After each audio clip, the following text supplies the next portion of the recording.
అధ్యక్షులు రాజా గారికి, వరప్రసాద్ గారికి, మరియు ముఖ్య అతిథిగా వచ్చేసినటువంటి జస్టిస్ సుదర్శన్ రెడ్డి గారికి,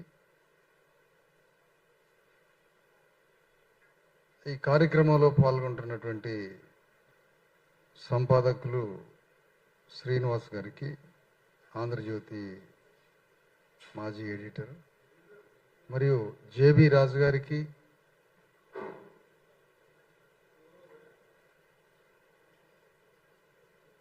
ఈ కార్యక్రమానికి ప్రధాన సూత్రధారి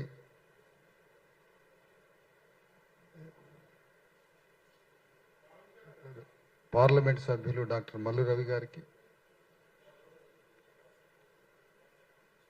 ఇంకా వేదిక మీద ఉన్నటువంటి జూపాక సుభద్ర గారికి, ఆ తర్వాత మేడం గారికి, మేడం విజయారెడ్డి గారికి, ఈ కార్యక్రమంలో పాల్గొంటున్న మీ అందరికీ నమస్తే. జై భీమ్, జై భారత రాజ్యాంగం. విషయం ఏంటంటే, భారత రాజ్యాంగం ద్వారా లాభపడ్డ వాళ్ళంతా విశ్రాంతిలో ఉన్నారు. రాజ్యాంగం ద్వారా నష్టపోతున్న వాళ్ళు యుద్ధంలో ఉన్నారు. ఇలాంటి పరిస్థితుల్లో రాజ్యాంగానికి కృతజ్ఞత చెల్లించాలని డాక్టర్ మల్లు రవి గారు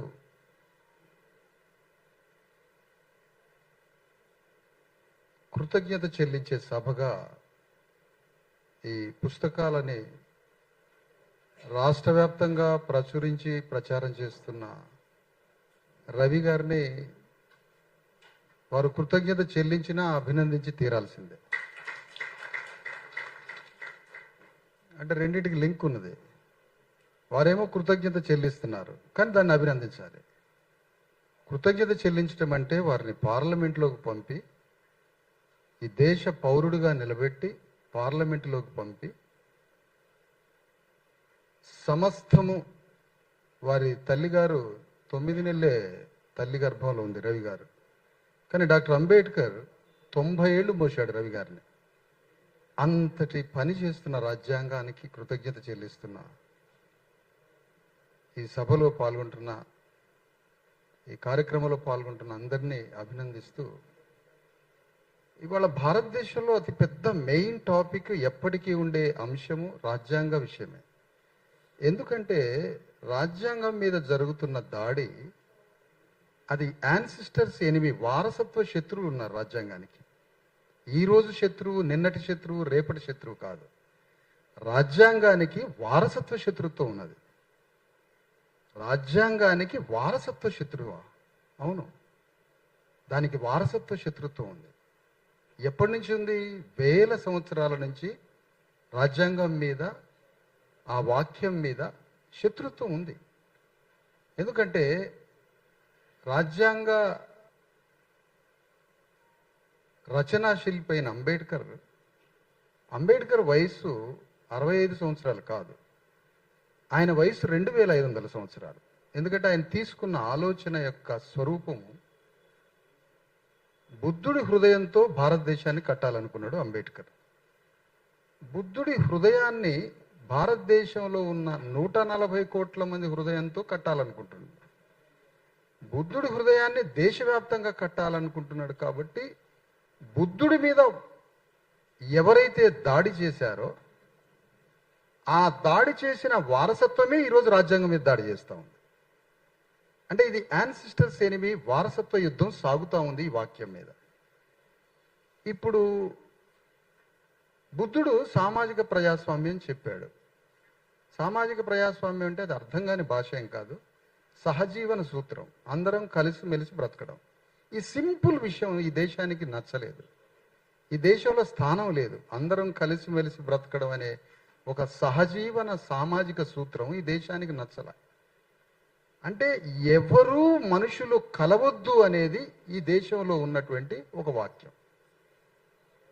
రాజకీయ ఆర్థిక ప్రజాస్వామ్యం రావాలంటే కండిషన్గా సామాజిక ప్రజాస్వామ్యం ఉండి తీరాల్సింది. సామాజిక ప్రజాస్వామ్యాన్ని పునరుద్ధరించడానికి, సాంఘిక ప్రజాస్వామ్యం లేకుండా రాజ్యం లేదు, రాజ్య పరిపాలన లేదు. ప్రాథమికంగా ఈ దేశంలో సామాజిక ప్రజాస్వామ్యం అనే సామాజిక సంస్కృతిని ప్రారంభించినటువంటి గౌతమ బుద్ధుడు, దానికి రాజ్య స్వరూపం, బుద్ధుడు ఫిలాసఫర్ అయితే దానికి రాజ్య స్వరూపమే సామ్రాట్ అశోక చక్రవర్తి. ఈ ఇద్దరి యొక్క ఆలోచన యొక్క పరంపర స్వరూపం డాక్టర్ అంబేద్కర్. కాబట్టి బుద్ధుడి మీద ఎంత భయంకరమైన దాడి జరిగిందో, సామ్రాట్ అశోక చక్రవర్తి మీద ఎంత భయంకరమైన దాడి జరిగిందో, ఆ దాడి యొక్క కొనసాగింపే ఈరోజు రాజ్యాంగం మీద జరుగుతున్న దాడి. అయితే బాధాకరమైన విషయం ఏంటంటే, అంబేద్కర్కి రాజ్యాంగానికి కాన్స్టిట్యూషన్ ఆర్మీగా తయారు కావాల్సింది ఎవరు? కాన్స్టిట్యూషన్ ద్వారా లాభపడ్డవాళ్ళు. అంటే ఫోర్ ఫ్రంటల్ ఆర్మీ ఎవరు? అసలు రాజ్యాంగాన్ని రక్షించే ఆర్మీ ఎక్కడి నుంచి రావాలి?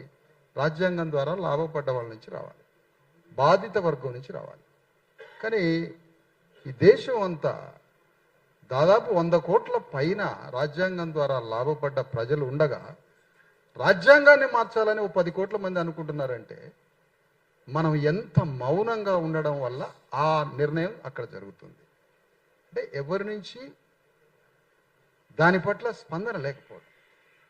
ఇక్కడ డాక్టర్ అంబేద్కర్ యొక్క ఆలోచన విధానం, రాజ్యాంగం యొక్క ఆలోచన విధానం, ఇక్కడ రాజ్యాంగం సభలోకి వెళ్తే రాజ్యాంగం రాయొచ్చు అంబేద్కర్. రాజ్యాంగ సభలోకి అంబేద్కర్ వెళ్తే, రాజ్యాంగ సభలోకి వెళ్తే రాజ్యాంగం రాయొచ్చు. అంటే సభలోకి వెళ్తే రాజ్యాంగం రాయడం అంటే ఏంటి? సామ్రాట్ అశోక చక్రవర్తి రాజ్యాన్ని పునర్జీవింపజేస్తాడు అంబేద్కర్ అని అర్థం. అంటే అంబేద్కర్ రాజ్యాంగ సభలోకి ప్రవేశించి రాజ్యాంగం రాస్తున్నాడంటే బుద్ధుడిని మళ్ళీ బతికిస్తున్నాడని అర్థం. ఇది అర్థమైపోయింది వారసత్వ శత్రువుడికి. వారసత్వ శత్రువుకి వెంటనే అర్థమైపోయింది. కాబట్టి బుద్ధుడు మళ్ళా బతికితే బ్రాహ్మణీయ చాతుర్వర్ణ వ్యవస్థ కూలిపోయే ప్రమాదం ఉంది, ఒక వాల్యూ ఎంటర్ అవుతుంది. కాబట్టి బ్రాహ్మణీయ చాతుర్వర్ణ వైదిక వ్యవస్థ మళ్ళీ కూలిపోతుంది. కాబట్టి దాన్ని సృష్టించిన వారు మళ్ళీ రివైవ్ అయ్యారు. కాబట్టి గౌతమ బుద్ధుడు మళ్ళీ పుడతాడనే భయం, సామ్రాట్ అశోక చక్రవర్తి మళ్ళీ పుడతాడనే భయంతో అంబేద్కర్ రచనా సభలోకి ప్రవేశించడానికి దేశంలో ఉన్న వైదిక బ్రాహ్మణీయ శక్తులు మొత్తం అంబేద్కర్ని రచనా సభలోకి రానియకుండా ఎలక్షన్స్లో అభ్యర్థిని పెట్టి అంబేద్కర్ని ఓడించారు. మరి అప్పుడు ఆర్ఎస్ఎస్ ఉందా? కాంగ్రెస్ పార్టీ ఆర్ఎస్ఎస్ స్వరూపంలో ఉందా? మనకు తెలియదు. ఆ విషయం ఎవరున్నారో మనకు తెలియదు ఆ సందర్భంగా. కానీ అంబేద్కర్ని రాజ్యాంగ సభలోకి ప్రవేశించకుండా చేయడంలో మొదటి గొడ్డలితోటి ఫస్ట్ వేటు అంబేద్కర్ని ఓడించారు. రాజ్యాంగ సభలోకి ప్రవేశించలేదు. రెండవ వేటు, ఇక ఎప్పుడు రాజ్యాంగ సభలోకి పోవాలి అంబేద్కర్? పోయే మార్గం లేదు, ఓడించారు. ఏ విధంగా పోవాలి మరి? జోగేంద్రనాథ్ మండల్ అని బ్రిటిష్ టైంలో న్యాయశాఖ మంత్రిగా చేసిన ఒక చండాల్ కులస్తుడు అంబేద్కర్ని తీసుకుపోయి బంగ్లాదేశ్లో పోటీ చేయించాడు ఎలక్షన్స్లో. మళ్ళీ అక్కడి నుంచి గెలిస్తే రాజ్యాంగ సభలోకి అడుగు పెట్టొచ్చు అని అంబేద్కర్ని తీసుకుపోయి అక్కడ చర్మకారులు, చండాలురు, ముస్లింసు, శూద్రులు, నామశూద్రులు అందరూ కలిసి అంబేద్కర్ని గెలిపించి మళ్ళీ రాజ్యాంగ సభలోకి పంపిస్తారు. ఇది తెలిసిన అప్పుడున్న రాజ్యం మళ్ళీ అంబేద్కర్ గెలిచిన ప్రాంతాన్ని పాకిస్తాన్లో కలిపేశారు. మళ్ళీ రెండవ గొడ్డలతోటి మళ్ళీ నరికారు అంబేద్కర్. బుద్ధుడు మళ్ళీ భారతదేశంలో రివైవ్ అవుతాడేమో. అంటే ఈ వేట, ఈ ప్రతీకారం, ఈ పగ, ఇది ఎంత పెద్ద వారసత్వం. దీని పవర్ జనరల్గా ఒక ఇంట్లో రైవల్టీ ఉన్నప్పుడు దాయాదుల పోరు అంటారు. దాంట్లో ఎంత పవర్ ఉంటుంది? ఇక్కడ కూడా 2500 సంవత్సరాల నుంచి ఒక వారసత్వ శత్రు వెంటబడుతున్నాడు, ఒక అదృశ్య శక్తి. అది కనపడదు ఎక్కడ. అంబేద్కర్ గెలిచిన ప్రాంతాన్ని పాకిస్తాన్లో కలిపి అంబేద్కర్ ఏమైనా రాజ్యాంగం రాసుకోవాలంటే పాకిస్తాన్ పోయి రాసుకోండి అన్నారు. మళ్ళీ నరికారు అంబేద్కర్. అప్పుడు ఈ అంబేద్కర్కి అర్థమై మళ్ళీ లార్డ్ మౌంట్ బాటన్, విన్సెంట్ చర్చిల్ దగ్గరికి పోయి ఏం మాట్లాడుకున్నారో ఏమో తెలియదు, కానీ అంబేద్కర్ని ఒక పార్లమెంటు సభ్యుడిని, రచనా సభ్యుడిని పక్కన పెట్టి అంబేద్కర్ని గెలిపించి రాజ్యాంగ సభలోకి అడుగు పెట్టిస్తారు లార్డ్ మౌంట్ బాటన్, విన్సెంట్ చర్చిల్. ఈ దేశంలో ఉన్న సెక్యులర్ డెమోక్రసీ ఉన్న హృదయం ఉన్న వాళ్ళు ఎవరైనా ఉంటే వాళ్ళు వీళ్ళు కలిసి మొత్తానికి రాజ్యాంగ సభలోకి అడుగు పెట్టిస్తారు. రాజ్యాంగ సభలోకి అడుగు పెట్టినాక ఇక బుద్ధుడు బతుకుతాడు, ఇక సామ్రాట్ అశోక చక్రవర్తి బతుకుతాడు. కాబట్టి మళ్ళీ ఒక 10 మంది కలిసి ప్రపంచం అంతా తిరుగుతారు, రాజ్యాంగం రాసేవాడు ఎవడని ఉన్నాడా అని. ఐవర్ జెన్నింగ్ అని ఒక ప్రొఫెసర్ దగ్గరికి పోయి, మీరు ఈ భారతదేశానికి రాజ్యాంగం రాయాలి అంటారు. ఇక అంబేద్కర్తో రాయించొద్దు. ఐవర్ జెన్నింగ్ వస్తే బుద్ధుని చంపొచ్చు, ఐవర్ జెన్నింగ్ వస్తే సామ్రాట్ అశోకుని చంపొచ్చు. ఆ ఇద్దరిని చంపితే చాతుర్వర్ణ బ్రాహ్మణీయ వైదిక ధర్మం మళ్ళీ విజృంభిస్తుంది. కాబట్టి నేను బ్రాహ్మణుని అనట్లేదు సార్, బ్రాహ్మణిజాన్ని అంటున్నా. ఈ మధ్య బ్రాహ్మణుడు అని చూపించి మిగతా శత్రువులు అందరి మీద బట్టగప్పి వీళ్ళు లేరు, ఈ దొంగలు ఇక్కడ లేరని చూపిస్తున్నారు. అది కాదు, బ్రాహ్మణిజానికి మనం శత్రువులు, దోపిడీ భావజాలం. కాబట్టి ఇక్కడ డాక్టర్ అంబేద్కర్ని మళ్ళీ రాజ్యాంగం రాయనీయకుండా శూద్రులు మళ్ళీ ఈ దేశాన్ని పరిపాలిస్తారా? పురాతన కాల వేల సంవత్సరాల భారతదేశంలో ఉన్న సమానత్వ పునాదిగా ఉన్న జంబూద్వీప విలువలు మళ్ళీ ఏమైనా రివైవ్ అయితాయా? జంబూద్వీప విలువలు మళ్ళీ పునర్జీవింపబడి కులం లేని, మతం లేని, వర్ణం లేని మళ్ళీ దేశం ఒకటి ఏర్పడుతుందా? కాబట్టి మళ్ళీ అంబేద్కర్ మళ్ళీ రాయద్దు రాజ్యాంగం. పాప ఐవర్ జెన్నింగ్ దగ్గరికి పోయేసరికి ఆయన ఏమన్నాడంటే, ప్రైవేట్ సంభాషణలు ఇవన్నీ ఎక్కడెక్కడ ఉన్నాయో చూసుకొని బయటికి తీద్దాం.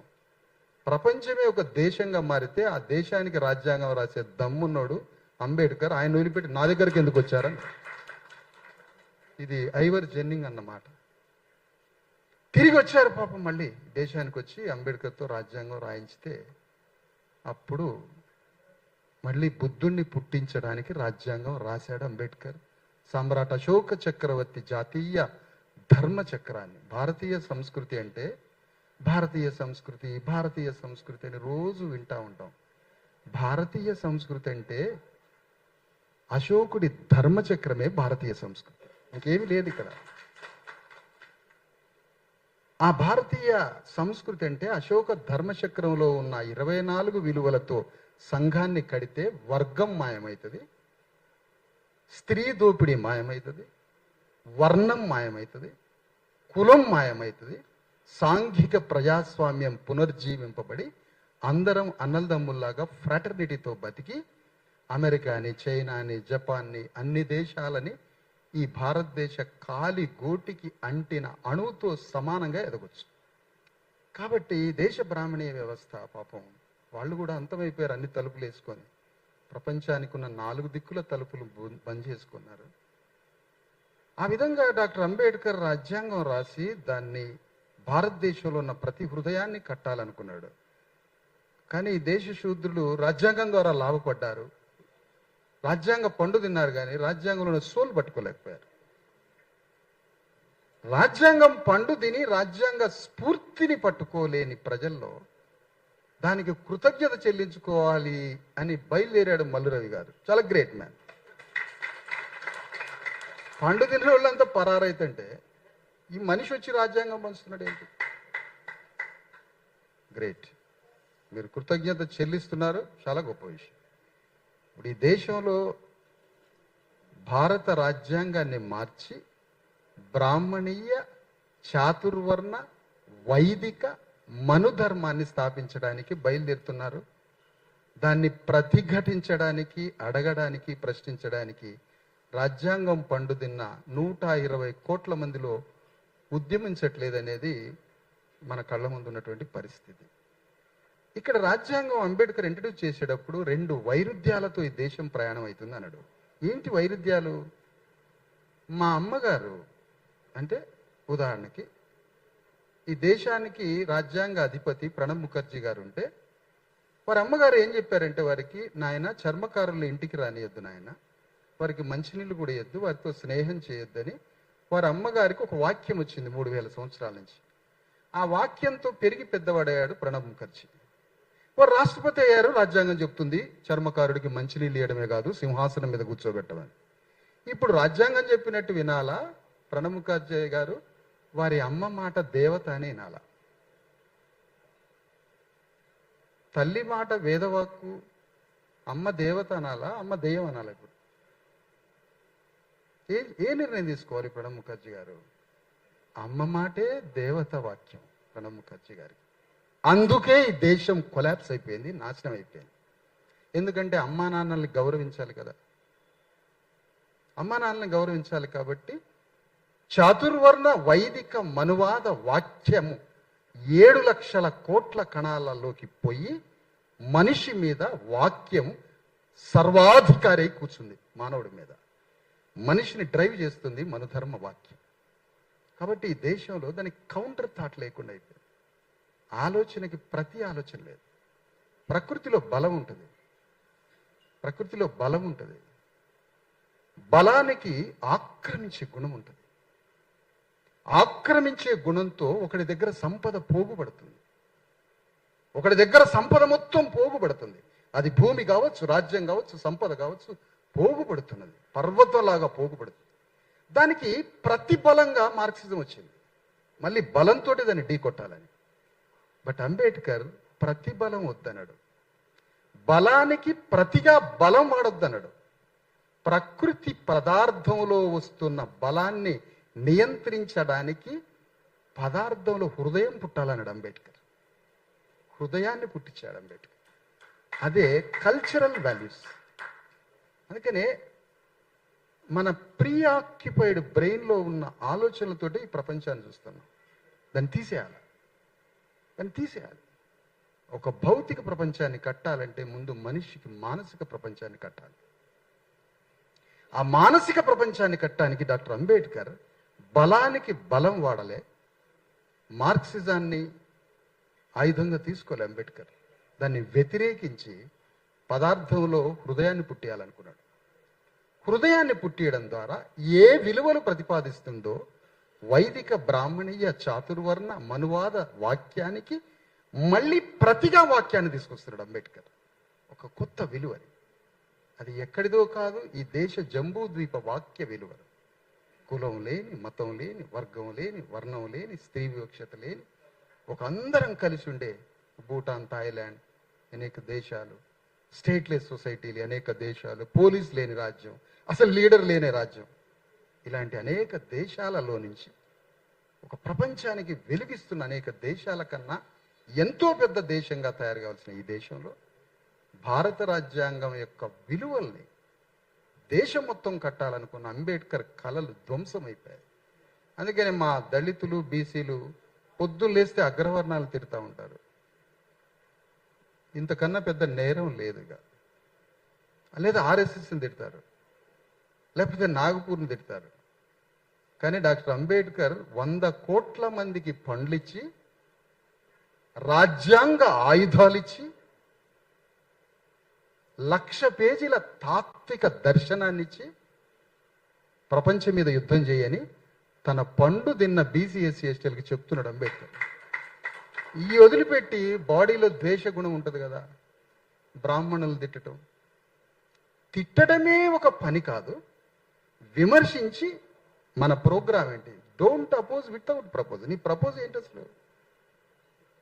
నీ ప్రతిపాదన ఏంటి? నీకు ఫిలాసఫీ ఇచ్చిండు అంబేద్కర్.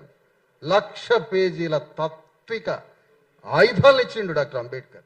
దాంతో యుద్ధం చేసి నీ ప్రపంచాన్ని నిర్మించుకో, నీ రాజ్యాన్ని నిర్మించుకో.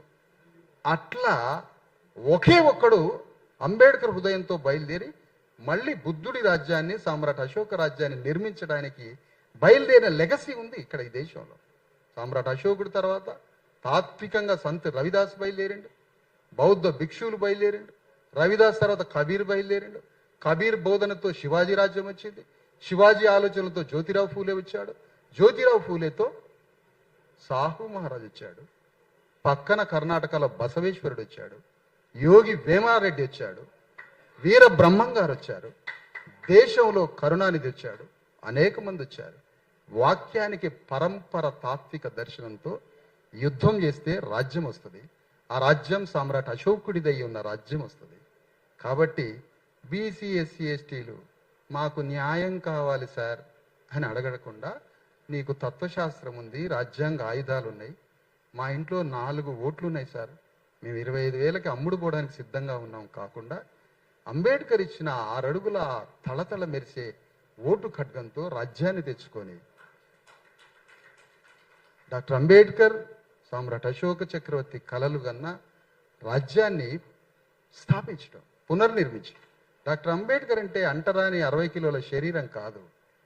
గౌతమ బుద్ధుడి నుంచి అశోక చక్రవర్తి మీదుగా, సంత్ రవిదాస్ శివాజీ మహారాజు మీదుగా, జ్యోతిరావు ఫూలే మీదుగా వస్తున్న ఒక వాక్యమే అంబేద్కర్. థాట్, బాడీ కాదు అంబేద్కర్.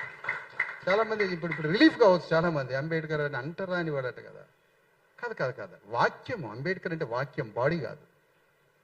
అంబేద్కర్ అంటే థాట్, బ్రెయిన్, ఆలోచన. బుద్ధుడి హృదయం అంబేద్కర్ అంటే. సామ్రాట్ అశోక చక్రవర్తి పరిపాలన దక్షత అంబేద్కర్ అంటే. అది ఒక వాక్యం, అది శరీరం కాదు, అది మీడియం మాత్రమే. తన రక్త మాంసాలు వాక్యాన్ని పంపించే మీడియం మాత్రమే. కాబట్టి ఇలాంటి పరిస్థితుల్లో మనం నేర్చుకోవాల్సింది కాన్స్టిట్యూషన్ ఆర్మీగా బయలుదేరి పైనుంచి వస్తున్న ఒక వాక్య లెగసీ ఏదైతే వారసత్వ సంపద ఉందో, చాతుర్వర్ణ వైదిక బ్రాహ్మణీయ మనువాద వాక్యానికి కౌంటర్గా అంబేద్కర్ ప్రతిపాదించిన తత్వవాక్యం ఏదైతే ఉందో దానికి ఆర్మీగా బయలుదేరి యుద్ధం చేస్తే మన రాజ్యం వస్తుంది. ఈ నాగపూర్ కౌంటర్, ఆర్ఎస్ఎస్లు, ఈ రాజ్యాంగ వ్యతిరేక శక్తులు ఇవన్నీ ఉఫ్ అంటే గాలిలో ఎగిరిపోతాయి మనం కలిస్తే. కాబట్టి ఇవన్నీ మహిళలు అందరం అంతా ఒకటి కావాల్సిన ఒక పెద్ద సందర్భం ఏర్పడుతున్న ఈ వాతావరణంలో రాజ్యాంగానికి కృతజ్ఞత చెల్లించడానికి వచ్చిన మల్లు రవి గారికి కృతజ్ఞతలు చెల్లిస్తా ఉన్నా. వేదిక మీద ఉన్న అందరికీ ధన్యవాదాలు. Thank you very much. నమస్తే.